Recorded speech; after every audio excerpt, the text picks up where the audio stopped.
Saudi Arabia is one of the driest nations on Earth. Virtually no rivers, no permanent freshwater sources, average annual rainfall below 100 millimeters, yet tens of millions of people live here. Entire cities function, industries operate. The answer lies beneath the sand and stretches across thousands of kilometers. Billions of liters of seawater are pumped inland every single day through a network of steel pipelines longer than the distance across continents. This isn't a miracle. It's engineering at the edge of physics.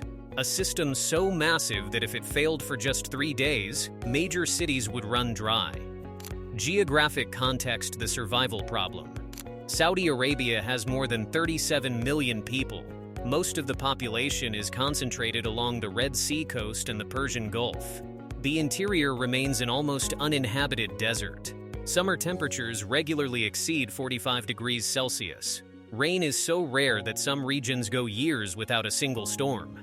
Nature gave Saudi Arabia what the world desires most: oil. Over 40 trillion liters beneath its soil. But it gave almost nothing else. No lakes, no rivers, no natural water cycle that could sustain even a fraction of the population. Water wasn't a convenience problem. It was a national survival problem. The failed solution: groundwater depletion. For decades, Saudi Arabia relied on fossil aquifers, ancient groundwater trapped underground for thousands of years.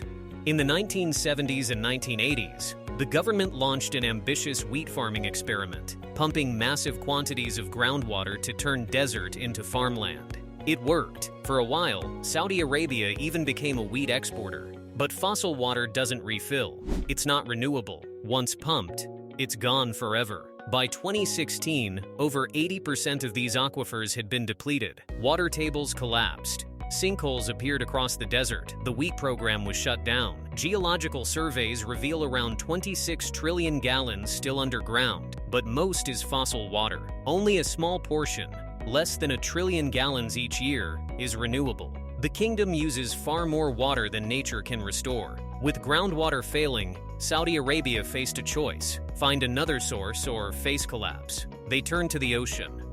Desalination, the only option left. Desalination is the process of removing salt from seawater to make it drinkable. Saudi Arabia is now the world's largest producer of desalinated water. Over 30 major desalination plants operate along the Red Sea and Persian Gulf coasts.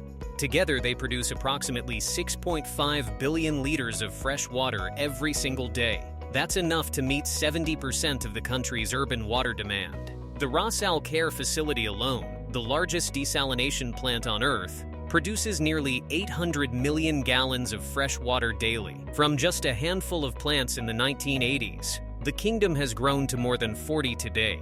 But desalination plants are vulnerable. They're located on coastlines, exposed to natural threats. In 2017, jellyfish swarms clogged intake systems at multiple plants, forcing emergency shutdowns. Millions of people in Jeddah and other cities faced immediate water shortages. The plants are also protected like military installations. Any disruption, natural disaster, sabotage, equipment failure, could cut off water to entire regions within hours. This fragility is why the pipeline network exists. Water must be moved inland, stored in strategic reserves, and distributed across vast distances before it ever reaches a tap. The pipeline network man made rivers of steel. Saudi Arabia's national water pipeline network stretches over 14,000 kilometers. That's longer than the Nile River, the longest natural river in the world. It's roughly 1/3 the diameter of the Earth. These aren't ordinary pipes. They're massive steel conduits, some wider than a person is tall, buried deep beneath the desert to protect water from heat, contamination, and evaporation. The network connects coastal desalination plants to inland cities hundreds of kilometers away. Riyadh, the capital, sits roughly 450 kilometers from the nearest coast. Every drop of water its 7 million residents use travels through this underground system. Jeddah receives water from plants along the Red Sea. Mecca relies on pipelines stretching across mountains. The eastern province pulls from Persian Gulf facilities. The system operates 24 hours a day, 365 days a year. It never stops. Construction costs average around $3 million per kilometer of pipeline, not including booster pumping stations and advanced desalination plants, each of which can cost tens of millions of dollars. But the network is invisible. Most Saudis never see it. They turn on a tap and water flows, unaware of the engineering required to make that possible. Pumping uphill, extreme engineering. Moving water horizontally is one challenge. Moving it uphill is another. Riyadh sits at an elevation of approximately 600 meters above sea level. Water from coastal desalination plants must be pumped upward against gravity across hundreds of kilometers. Some pipeline routes cross elevation gains of 2,000 to 3,000 meters, higher than most mountains in Europe. This requires synchronized pumping stations positioned along the route, each adding pressure to push millions of liters of water upward every hour. The system must account for water hammer, sudden pressure surges that can rupture pipes if flow changes too quickly. Engineers designed pressure relief valves, surge tanks, and automated control systems to manage these forces. The energy required is staggering. Pumping millions of tons of water daily against gravity consumes roughly 15 to 20% of Saudi Arabia's total electricity production. Most of that electricity comes from burning oil and natural gas.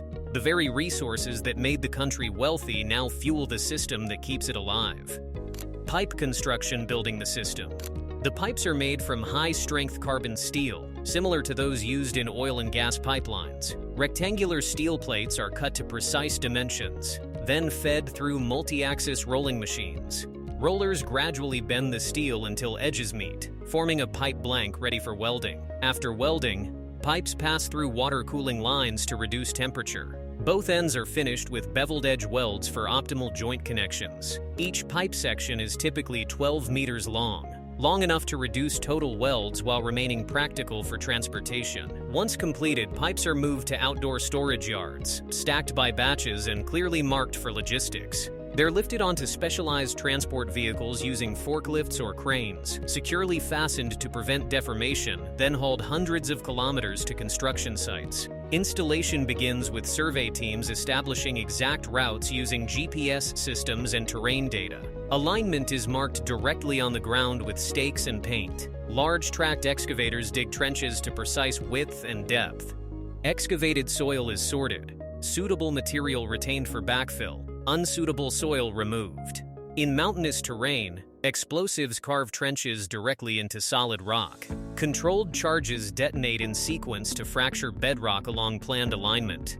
After excavation, a bedding layer of fine sand or screened soil is spread along the trench floor to distribute loads uniformly. Hydraulic internal lineup clamps position inside pipe joints, expanding with 360-degree gripping shoes to hold sections perfectly aligned before welding. Automated welding operations, supported by roughly 80 personnel and dozens of machines, can complete up to 150 welds per day on large diameter pipes. Every joint undergoes automated ultrasonic inspection. Field coating crews perform abrasive blasting and apply multi-component liquid epoxy coating before pipes are lowered. Specialized side boom tractors lift assembled pipes using padded slings, suspending them above ground as machines move along trenches. Pipes are lowered gradually until resting at trench center. Surveyors continuously monitor elevation and straightness.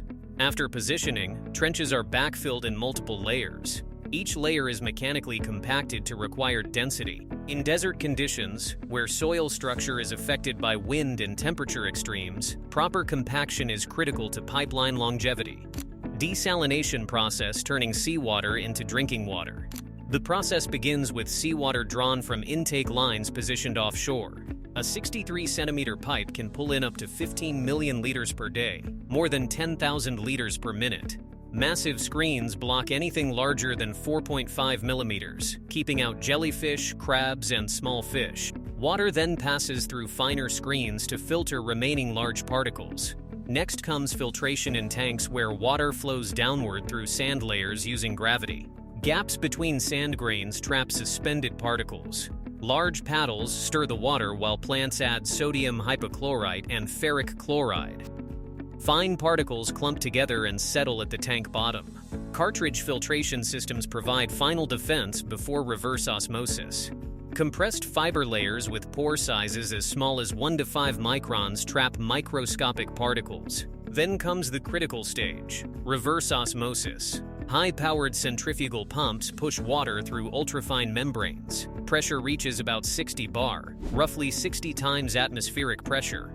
This pressure is strong enough to separate water from salt at the molecular level.